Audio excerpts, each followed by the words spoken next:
All right. Hello, friends, and welcome to the May 2025 5 Miles from Anywhere meeting featuring Ed Pettit, who's going to talk about his podcast, Sherlock Monthly, which, if you have not been watching and listening to, highly, highly recommend it. There are some awesome conversations. They go on much longer than we do here, and I mean that in a good way. And it's very, very insightful. And the most recent episode was Charles Augustus Milverton, and excellent episode. Really, really great, and I can't recommend it enough. So, without much further ado, because I think everybody has officially joined, I'm just going to share my screen, and I'll just do a couple quick announcements, and we will get to the main event for today. Okay. Sorry, guys. There we go. All right. So, our agenda for today, just a couple of announcements. I didn't get in from anybody, so from me. And then if anybody has some, which you all usually do, we'll let you guys share your announcements. Then Ed will give his talk, and we'll have a little discussion at the end. Okay? Be a fun hour of Sherlockian goodness. Okay, so a couple of announcements on my part, my end. I've got 4 speaking engagements this summer. I'm going to just talk about 2 quickly because these are in-person ones, and you'll hear about the online ones soon. Okay, but June 8th at 1 o'clock, we're going to have a release party for Doris E. Cook's book, Sherlock Holmes and Much More. It's 55th anniversary. It's the only really good biography of Gillette that was written in the 20th century. It's not very long, and it's a really good primer to kind of get to know William Gillette. So that's going to be at Gillette Castle. There's going to be a few additional speakers there, and we'll have, for the first time ever, the book available in hardcover as well as a brand new paperback edition. And this was the Castle authorized it and was very excited to bring this back in publication. So that's one of my events. And then the Oh, other wait, one, yeah, wait. Don't forget, if you go to that book release event, you can get the Gillette Castle edition of the book. that's correct. Yeah, that's correct. Yes, Only available at the castle. that's correct. Okay. And then on July 19th, I will be speaking with John Lawrence at Garcia Street Books in Santa Fe, New Mexico. That event is from 4:30 p.m. to 6 p.m. We're also going to be on a local radio show the night before.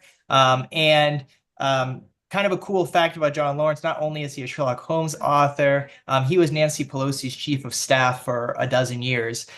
He's a really neat guy, and very, very good. Got an awesome review in the Washington Post for his last Sherlock Holmes book, and this is his newest one. He always ties them in to history. So would love it if anybody is in New Mexico in July. Come on down to Garcia Street Books. It's a nice little bookstore in downtown Santa Fe, and it should be a lot of fun. Okay. All right, I'm going to stop sharing for a moment to see if anybody else has any announcements for the good of the cause. If you do, just I think at this point, just shout out. That'd be great.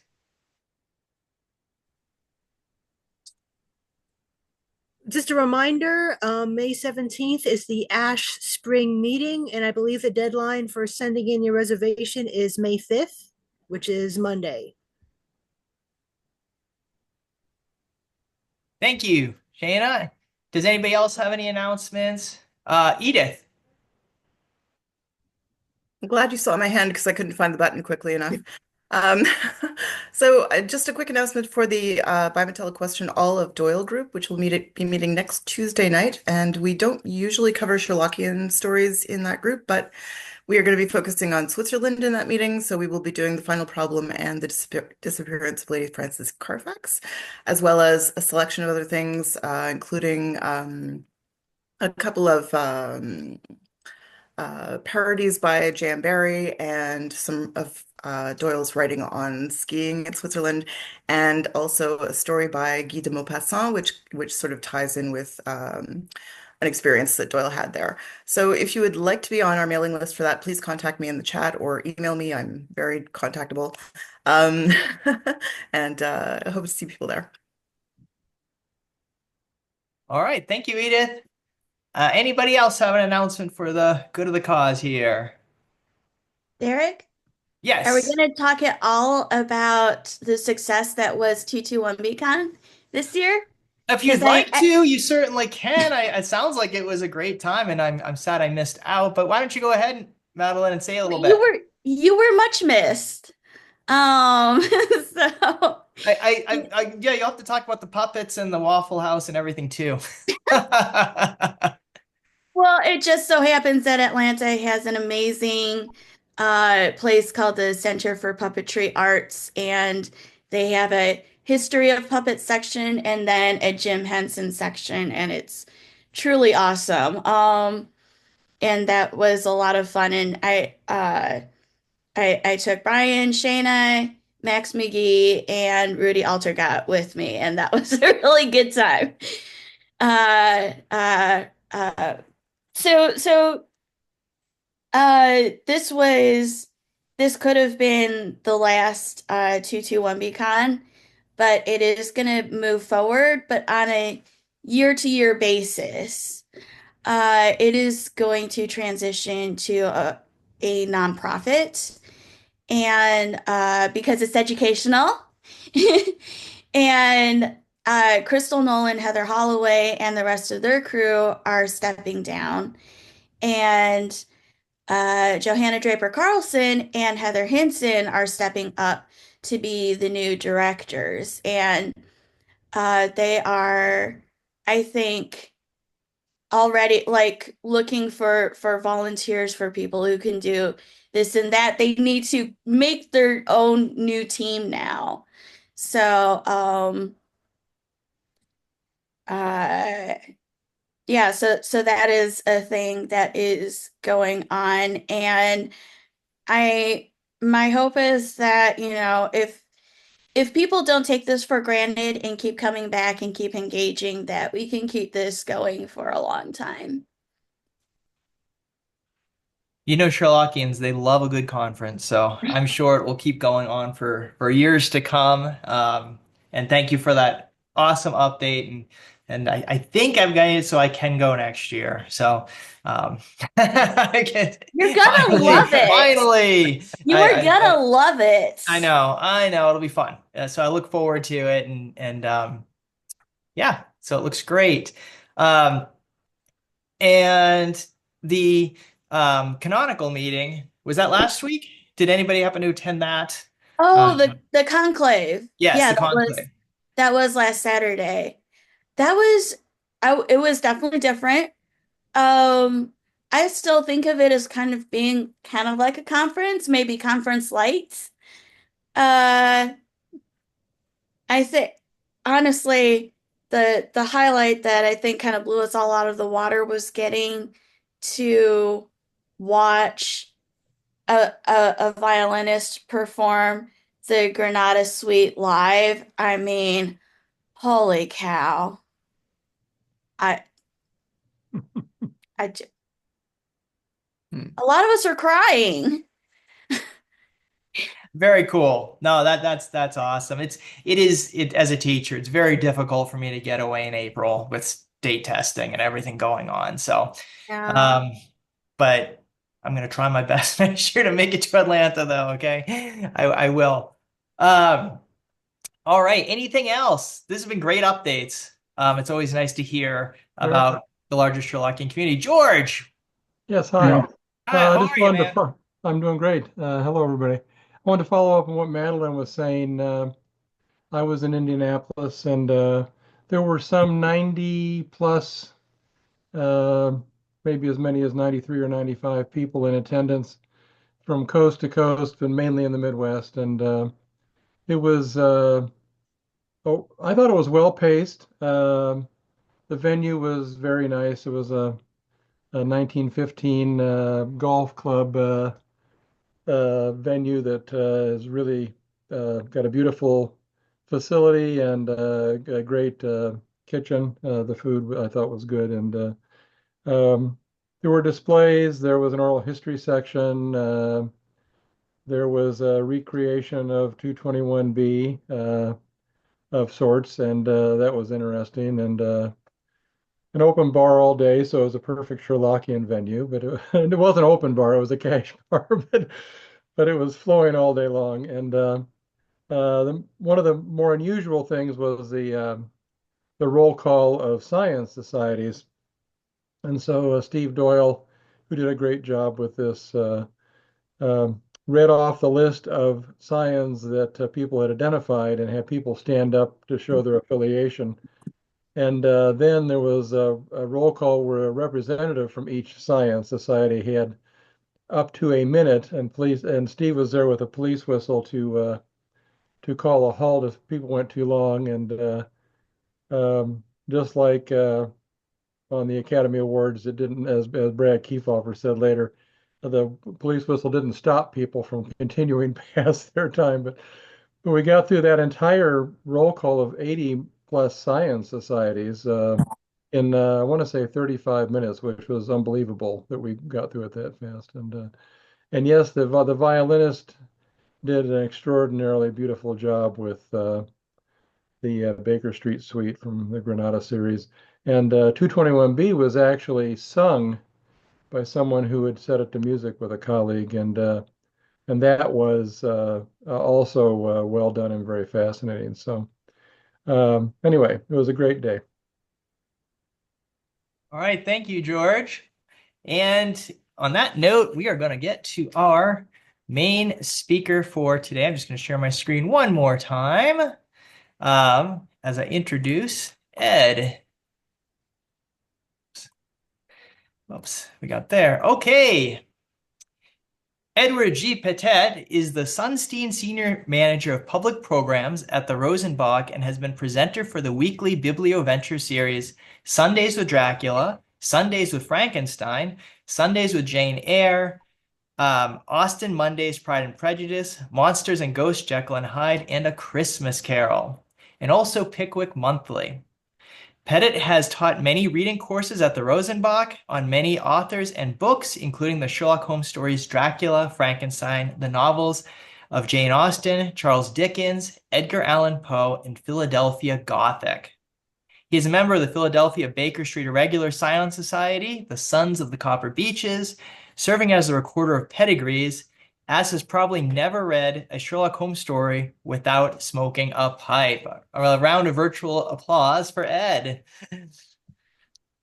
All right. And I'm going to stop sharing so Ed can take over. Thank you so much. Yeah, thank you, my friend. I'm going to mute uh, myself now. Pleasure to be here. I'm a little ragged. We had our Sons of the Copper Beaches meeting yesterday, and yes, we are still alive and drinking in Philadelphia as usual. And I was out so late, I missed my final train home. I had to call. I had to get an Uber to take me all the way from Center City to where I live, and so it was a little bit of an adventure, but that was fun. And we had a lot of great Sherlockians there, and had a real nice time. Matt Hall came up from DC and did one of the toasts. As some of you know, Matt, he's doing tremendous work with Sherlock. Okay. I work at the Rosenbach Museum and Library in Philadelphia. Some of you may have visited. I know some of you have. I'll share some pictures while I talk.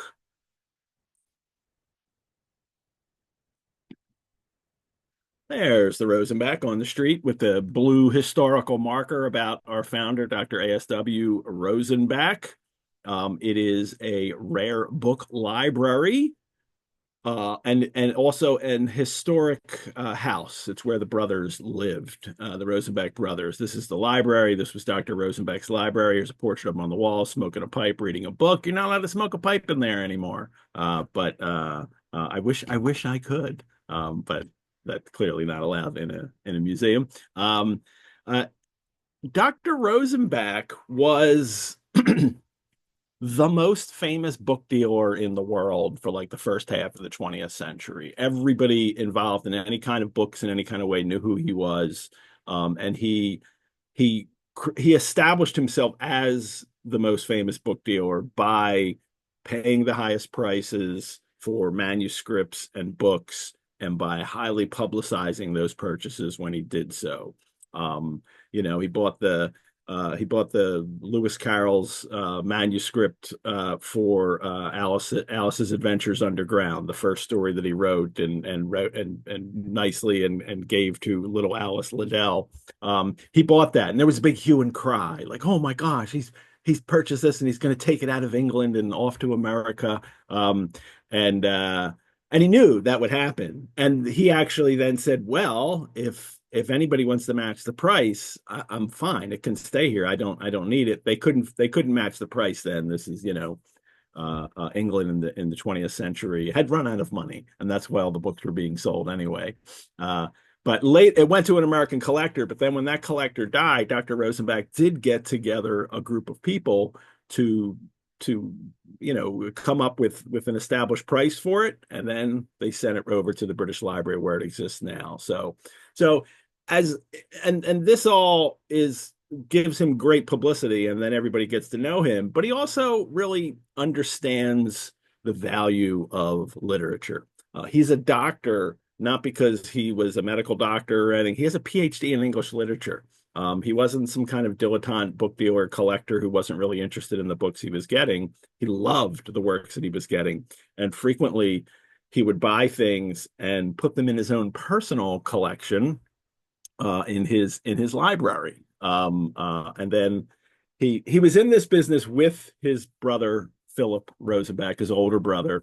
Philip was in charge of the antiques, the paintings, fine arts, furniture, the stuff that didn't sell as well. Books sold. The book business and the rare book business in the early 20th century just boomed, and Dr. Rosenbach was key, instrumental in making it a big, you know, industry. So when they died, though, they left their company stock, their personal collection, and their house. They granted it they left it as they wanted to be a museum to share these works with people, you know, throughout time. Unfortunately, they didn't leave an endowment. They were as successful as the business is, and in the beautiful section of the neighborhood in Philadelphia where it is now, where the houses are, you know, cost a fortune. You really have to be, you know, quite rich to live there.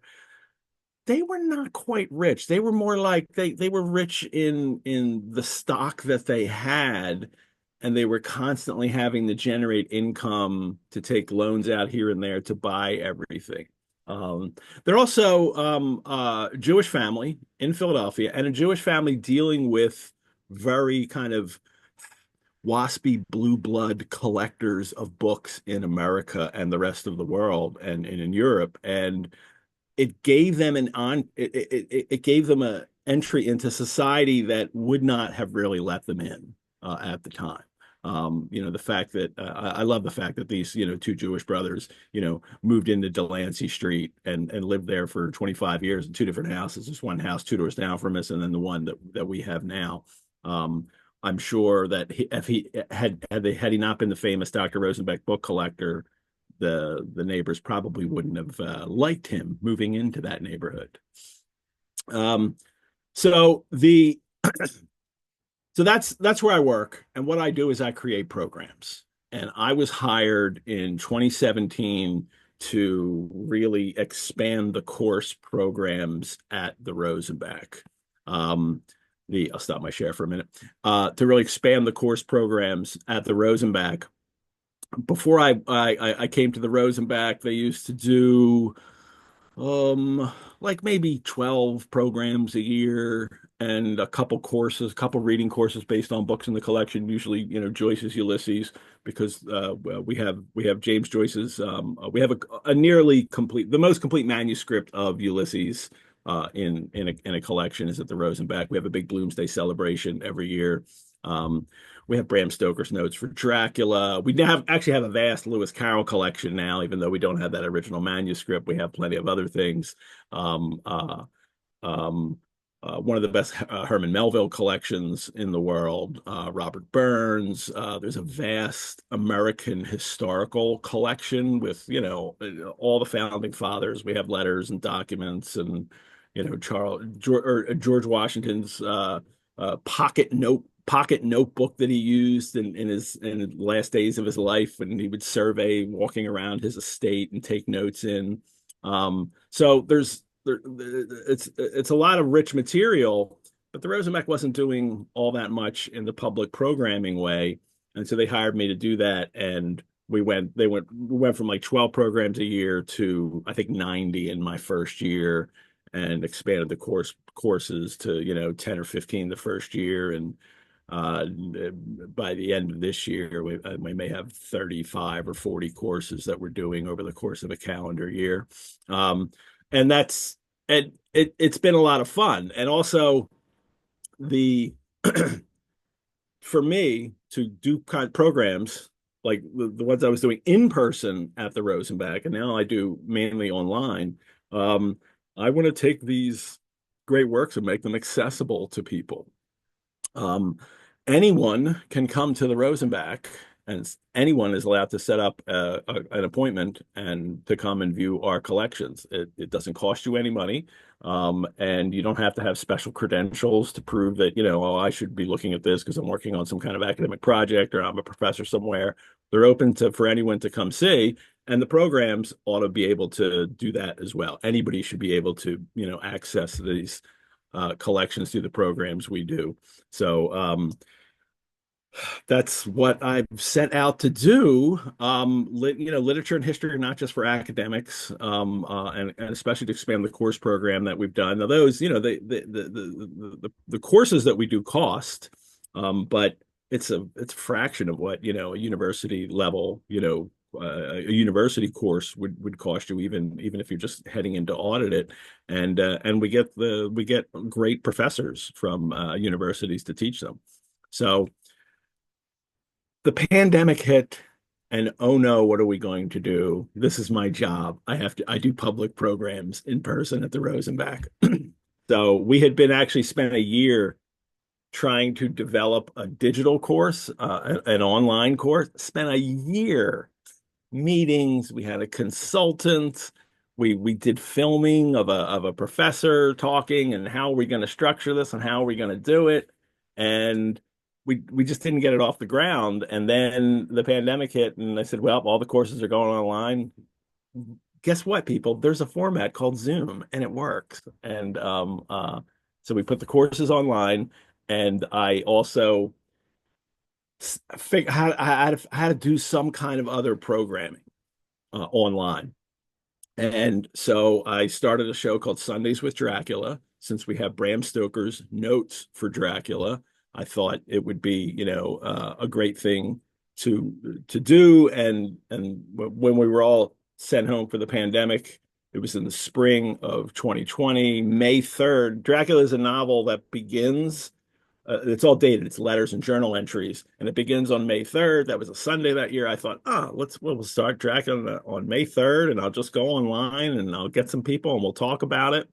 But I had like 3 weeks to put it together and do it. And it worked. People liked it. I couldn't believe that I had over 100 people that showed up for the first episode to watch us, air it live. I think we were live on Facebook. We were live on Facebook in the beginning.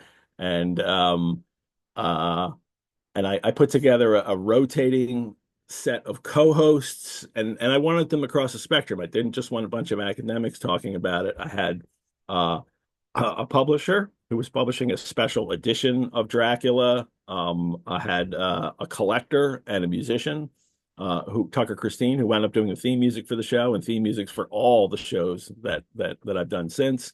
I had an actor who did a one-man performance of Dracula for a long time. And then I had a couple of scholars, a couple Gothic scholars from England too, to come in, who did the show live with us, even with the time difference, and uh, and it really worked. And then we also had special guests. I would constantly have special guests come on the show to talk about the novel and to talk about, their interest in it, and they would stay around. And we did one chapter per week. And we also, every episode, shared notes from, Bram Stoker's notes that we have. We have Stoker's notes are over 100 pages of research notes, early plot ideas, character lists that he put together over the 7 years he researched and wrote Dracula. Here's a page from it. It's an early character list with all his early ideas for characters, their occupation and their names, and they change at times. Here's the Count. He was originally just the Count, and then he had a name for him, and it was Count Vampire. That was his name, Count Vampire. He was going to write a novel called, and it was going to be Count Vampire. Actually, the novel was supposed to be called The Undead or The Dead Undead. Both of those are not good titles, especially The Dead Undead. Luckily, he came across this name Dracula, changed it to Dracula, and, writes it all over the page here. Dracula, Count Dracula. He's totally in love with this name Dracula. And then at the last minute, changes the novel to that. So we had this, we got to do the show Sundays with Dracula for 28 weeks, 27 chapters. And the novels also takes place over the course of 27 weeks. So it really fit in. Everything was just fit so perfectly with this. I had great special guests. Leslie Klinger came on because he's written an annotated Dracula. Grady Hendrix, really good horror novelist. Kim Newman came on to talk about his Anno Dracula, and he came on in the chapter of Dracula, chapter 21, where Newman takes his change from and then creates his own Dracula universe.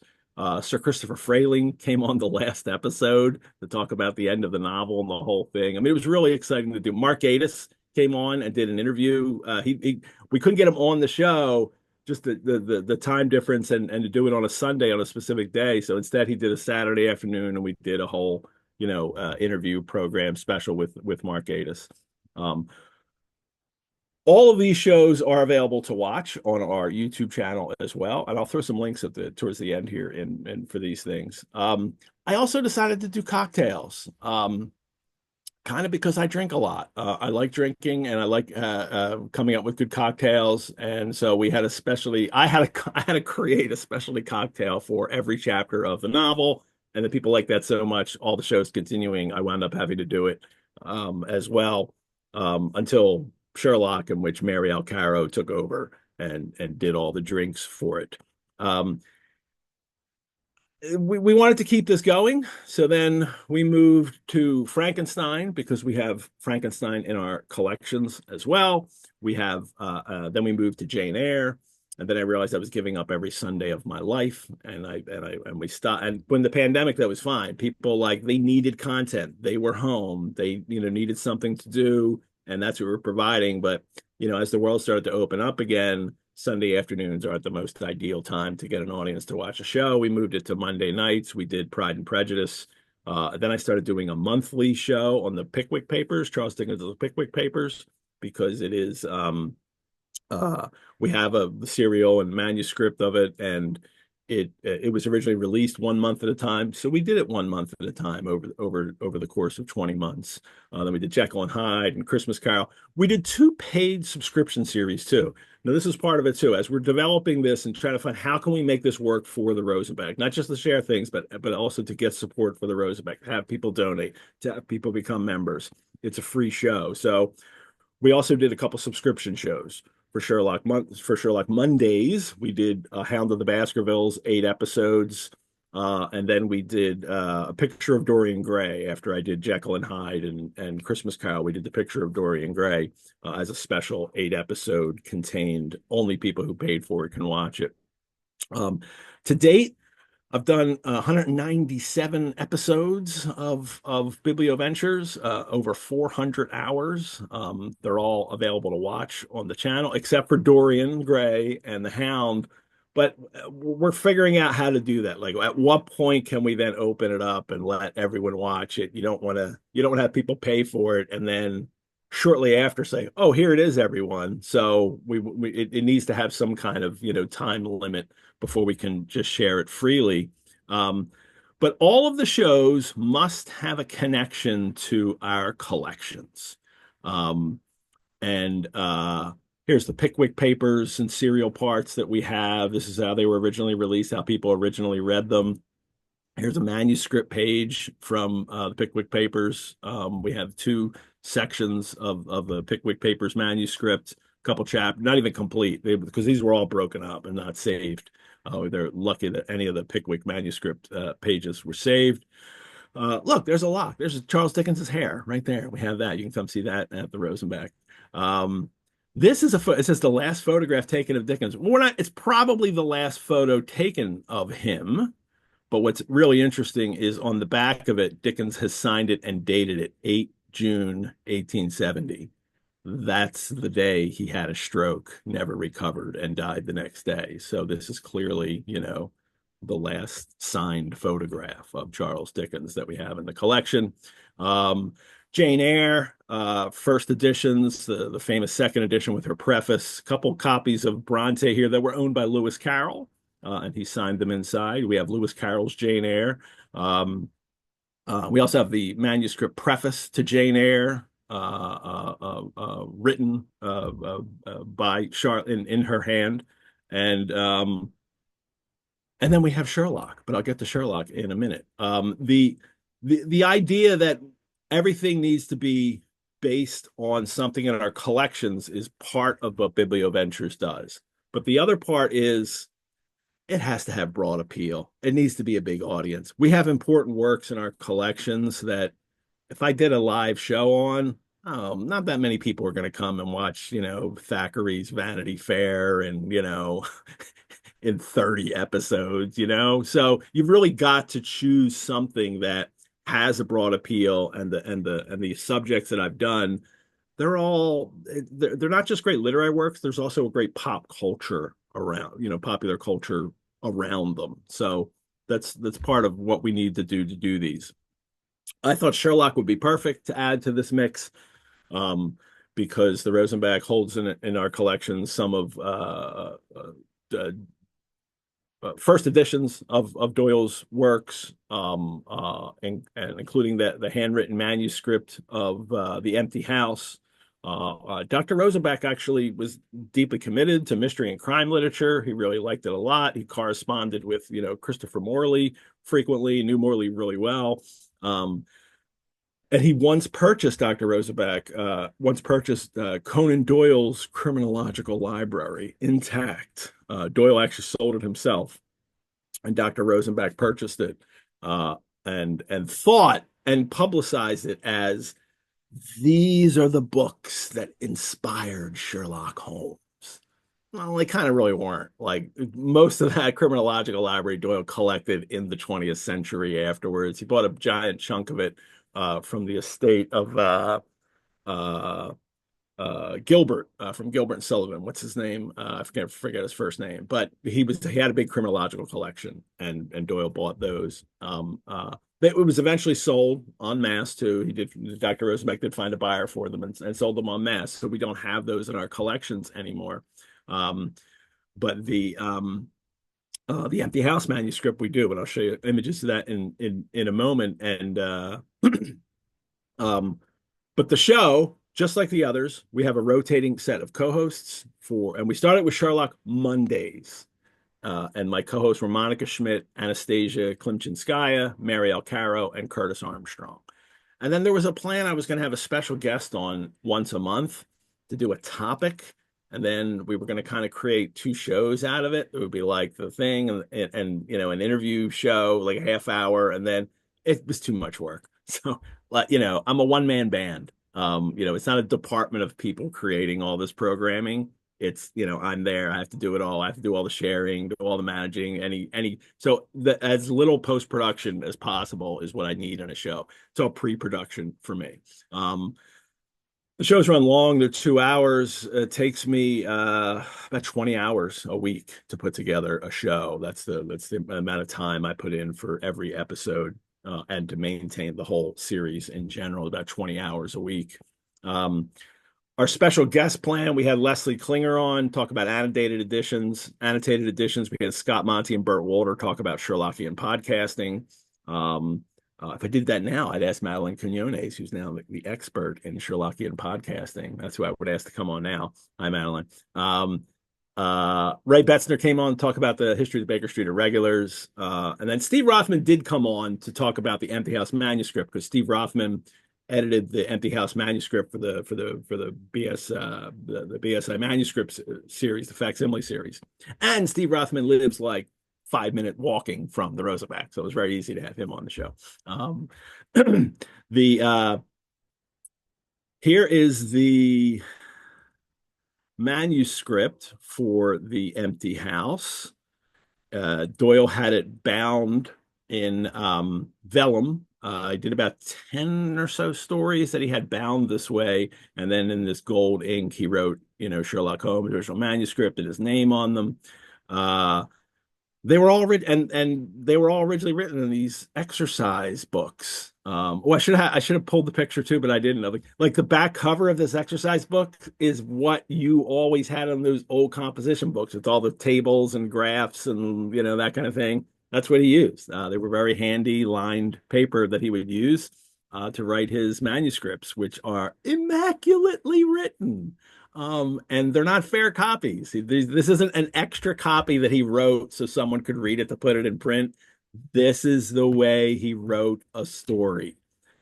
He would then go in, and there are other pages that he'll correct things and add things here and there. But even that, it's done very neatly and very succinctly, and he does not he doesn't waste space. He's not sloppy at all in it. And it saves him time, I'm sure, as somebody who is as a professional writer like Doyle. And this is one of the things you learn from looking at his manuscripts and how he approached his work as work, and also to maximize the amount of time he could have in his life. He didn't write a sloppy manuscript and then have to have it written out for him, or to write it out again himself and then take all that time to do it. Everything's done in this very efficient way, so he can continue to keep writing stories as time goes on. We put the show together. We came up with artwork for the show. This is the original Sherlock Mondays artwork. Really great designer Scott Banks in somewhere down south put this together for us. He came up with this font himself. He invented this font. It was, he just wanted something to look vaguely Victorian, but have some kind of pun in here with the magnifying glass.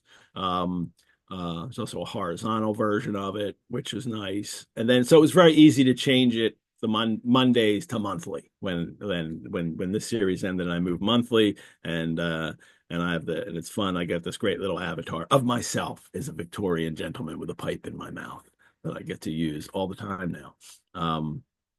The show has a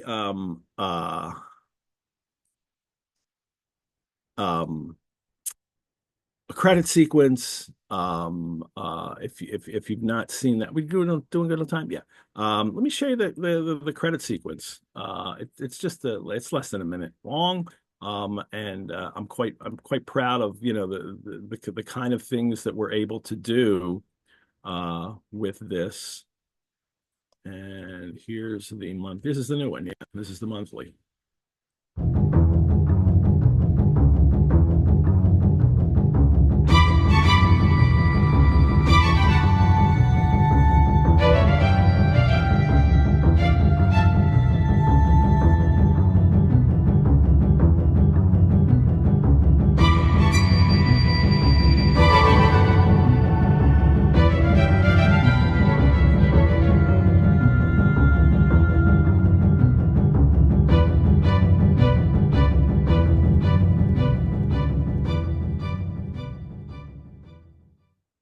Welcome to Sherlock Monthly, everybody. I'm Edward G. Pettit, the Rosenbach Museum and Library in Philadelphia.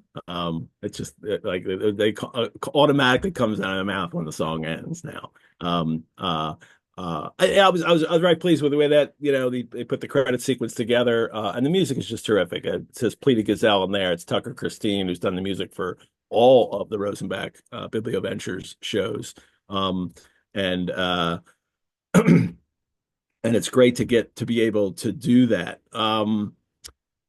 I also create PDFs for every story. I take images from, that you can find online, and I create PDFs of every story as it originally appeared in the Strand magazine, or in now that we're on the return stories in Collier's in America as well.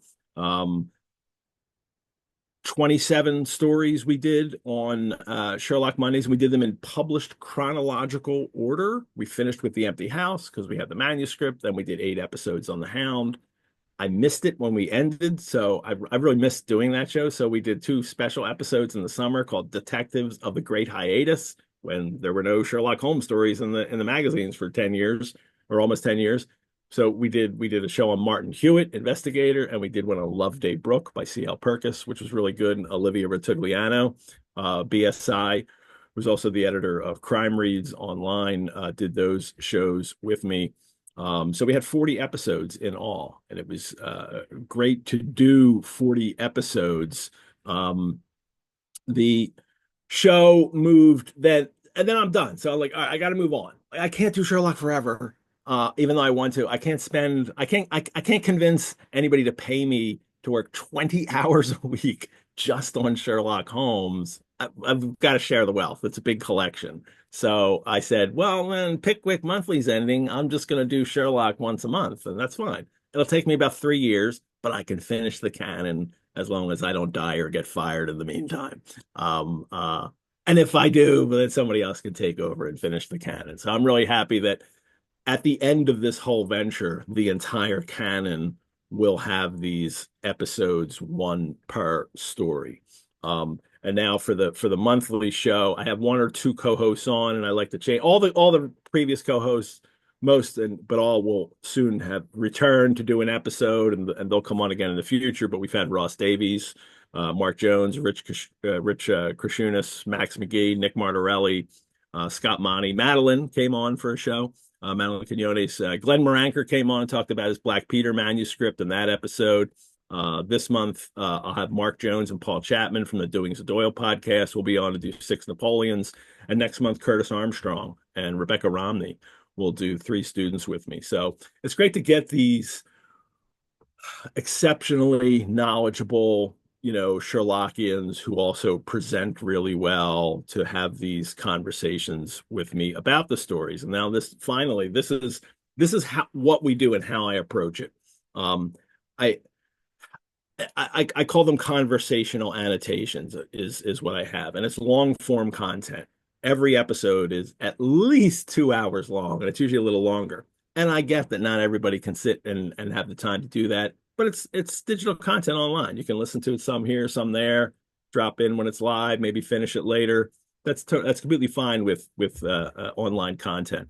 But I want it to be a conversation about each of these stories, but a well-informed conversation. And we have to appeal to an audience that is, number one, some first-time readers. They've never read Sherlock Holmes before. We had a lot of people who had never read Sherlock Holmes who started with Sherlock Mondays, and they're still, watching on the monthly show now. But also people like you, Sherlockians, who know this stuff, who've read these stories over and over and have opinions about chronology.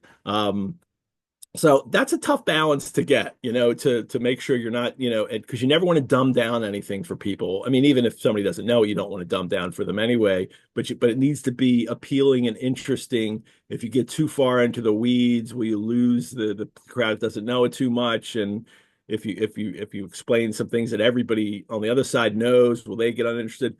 Well, the way to do it is to have fun. And we have a lot of fun, and we make a lot of jokes, and we laugh on the show a lot. And I still drink on every show and smoke my pipe. I mean, in a way, I get paid to smoke, drink, and talk about books on a weekly or a monthly basis. And wow, You can't like, did I luck out or not? And yes, I lucked out doing this. I was ready for it, but it is, I understand the how privileged I am to get to do this kind of work. I'm also, to be a little technical about it,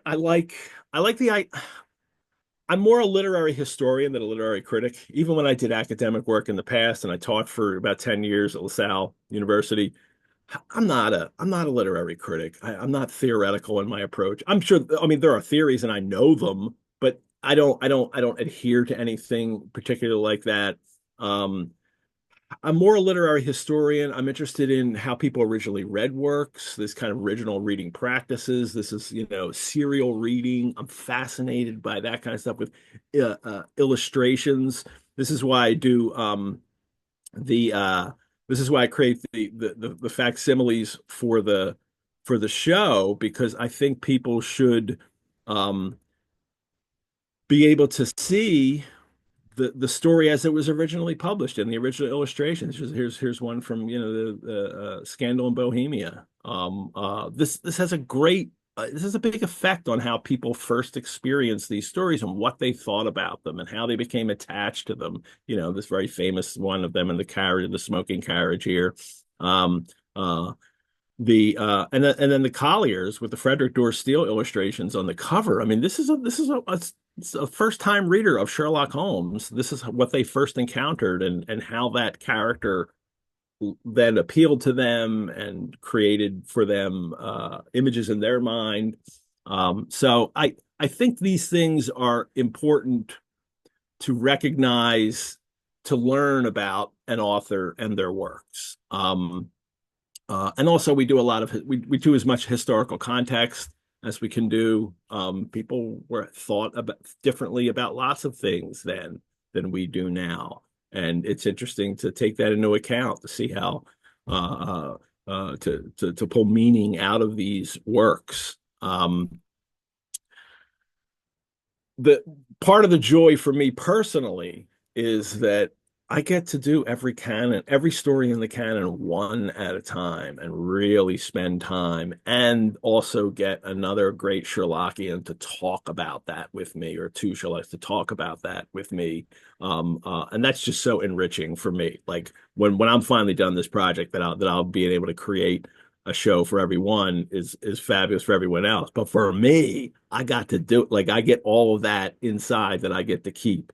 And that's really nice. And part of the Sherlockian project, like all the others that I do, all the biblioventures I do, and the courses that we do, is to bring the worlds of those reading fan bases to the Rosenbach.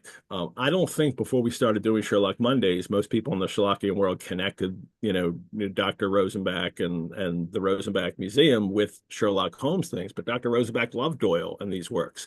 That manuscript of Empty House was in his personal collection. And we know because there were numbers that I didn't show you on the top of one of the pages that meant that they were his personal collection. Company stock had a different number on them.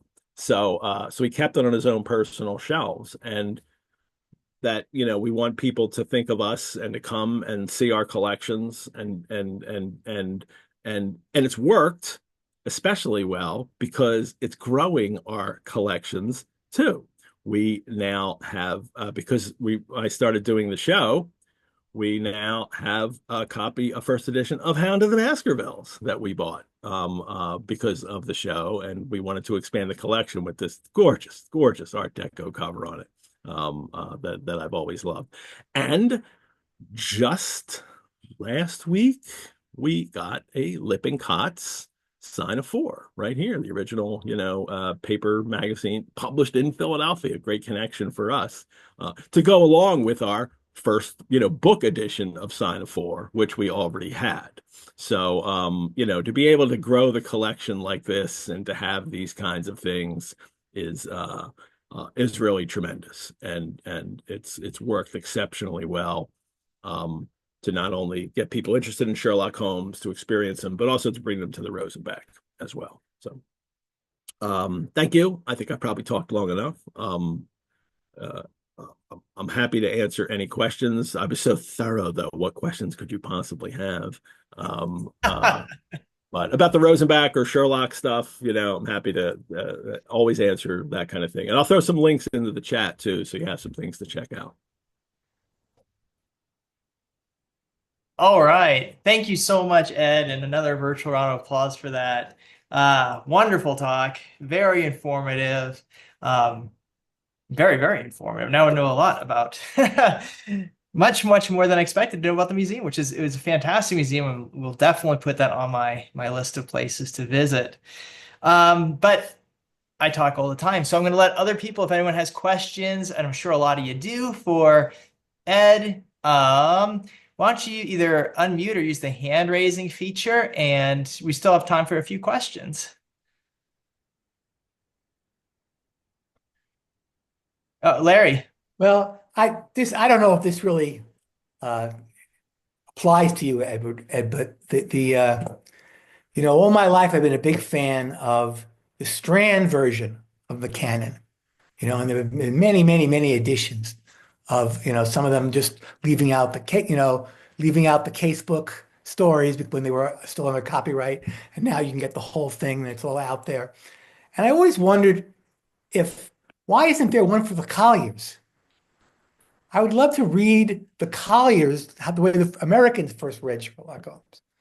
But that's not something that's available to me, on Amazon or something or someplace. And I create ones for all the shows that I've done, that you can find, linked on our website, because I think people should see the way those were formatted and the way people encountered that text, and especially as those Colliers, they start with a couple pages of story, and then it continues in the back, and there's advertisements that run all down next to the story in the column, and it's just fascinating to see it in that very specific historical context that people were encountering the stories. Everybody see the covers. They're also large. That was a big magazine. I don't know, it was probably like 18 inches, high. So it's to create a format that's readable. The print gets really tiny when you put it into, like a trade paperback or even just a hardback kind of size. The print's really small. So to do good facsimiles of those, it's got to be a big, magazine, like the old Life magazines. Remember those? It's got to be that size. Yeah, sure. And I think that's impractical for most publishers to put out facsimiles like that. Right. Although I know Glenn Moranka really wants his Sinoform manuscript facsimile to be legitimately sized. So hopefully Glenn Moranka just bought the Sinoform manuscript and is working on a facsimile edition of that right now. And I'm doing research in the Lippincott archives to help that project along. But he's hoping to have that. So yeah, boy, wouldn't that be great to have a big Colliers, just to read? Yeah, we've got, everybody knows the covers. The covers are reproduced all the time. But what are the pictures inside like? What did Frederick Dorr Steele do? Yeah. I've just love to see all that. And every episode we share that, and I share Doyle. I share not only the Paget, illustrations, but I also share the Dorr Steele ones now, and we talk about them and mention them. I think the illustrations are important to these stories, especially as they first came out, and they were just as important in creating this world as the text was for the first readers. Oh yeah, so much about it. I mean, some people would consider it, if I'm discussing whether or not Sherlock Holmes wore his deer stalker in town or not, having that debate, or whether he only did it in the country. I've just a couple of people that I debate that with once in a while, and I say, look at the Paget illustrations. Yeah, that's the evidence. Yeah. There's a picture of Sidney Paget himself wearing a deer stalker that exists, right. And that's probably why he recognized the close-fitting cap in the text. Is that's like the deer stalker I have, and then he put it on. Someone told me his brother used to wear it or something. Yeah, so there's a picture of him wearing it, I think. Yeah. Oh, okay. Yeah. All right, thanks. Sure. Hey, Ed, I've got a quick question, just about the format of how you do the Sherlock Monthly, because it is very conversational, and that's what's really nice about it. It almost has an informal feel to it. Do you come up with the questions ahead of time? Do you just kind of let the conversation grow organically? Just curious to know how you come up with the show's format. Part of that being comfortable is here I am at home. I don't have to do it in work, and I don't have to do it in a special museum space where things can't be touched, kind of thing. And I couldn't have my cocktails and smoke on my pipe. So that helps with the feel of the show and for people to be comfortable with it who were just talking with me. We wanted to move the show into the Rosenbach when the pandemic ended, and we tried. There's a few Sundays with Jane Eyre episodes, and they're really flat. Like I couldn't, like the energy was entirely different. Even though like the other people aren't with me in the space, they're still on a Zoom thing with me, but it didn't really feel right. But when I prepare notes and a script that I work from. It's kind of an outline script. So I have that to work with because we work through the story, as from beginning to end. But for the co-host coming on, I just tell them, and I say, read the story. Let's ask Madeline, because she was on a show. I said to read the story and just come prepared to talk about it, right, Madeline? Yeah. And if they have anything that they want to bring to it, to let me know, but it doesn't matter. Like you can just not let me know and surprise me. Hey, Ed, how about this? And we can because then we can have a conversation about it. And that's genuine. And that's, that works much better, I think, for content. I mean, you let me back you up to like let's rewind a few paragraphs here. There's something I want to catch. Yeah. Oh yeah. Yeah. So, and people will, disagree with me sometimes. I think we had a couple episodes with Curtis and we were like, yeah, no, like we didn't quite like see this, the way this text was developing in the same way. But, that's good and genuine, but no, because I'm not making my co-host work. I have to work and, I get paid for it. So I need it to be, come on and enjoy yourself and read the story. That's just the only real requirement. And they all know the stories anyway. So, yeah. All right. We're unfortunately out of time. I'm sure we can probably go on and on talking with you, my friend. It was a wonderful talk, and we learned a lot about the Rosenbach, about the history, and about your shows. And beyond the Sherlock Holmes shows, definitely looking forward to going back and listening to the Dracula one. That's one of my favorite books of all time, and I can't wait to listen to it, especially with who you had on as guests. That's impressive. That was a dream that during the pandemic. I mean, I got the silver lining for this stuff during the whole lockdown, and that show was really part of it. Yeah. All right, my friends, and we will be taking our summer hiatus. We will be off in June and July, but we will be back in August. And we talked a little bit about chronology today, which is perfect because Bruce Harris is going to talk about chronology. And I've been waiting to get him on the show for over a year. So I'm real excited that he's able to. We booked it at BSI weekend, so hopefully this doesn't fall through. But yes, Bruce will be on. He will start off our fall adventures. Okay. But everybody have a wonderful summer. Hopefully I'll see you at some of my events or online. I will be on at the Crew of the Lone Bark Star in July. And I just look forward to staying in touch with everybody, but have a great summer and we'll see you in August. And Ed, thank you so much again. Virtual applause for Ed again. Take care, guys. Thank you. Thanks, Derek. Thanks, everybody. Bye-bye. Thank you, Derek. Yeah. Bye, everyone. Bye.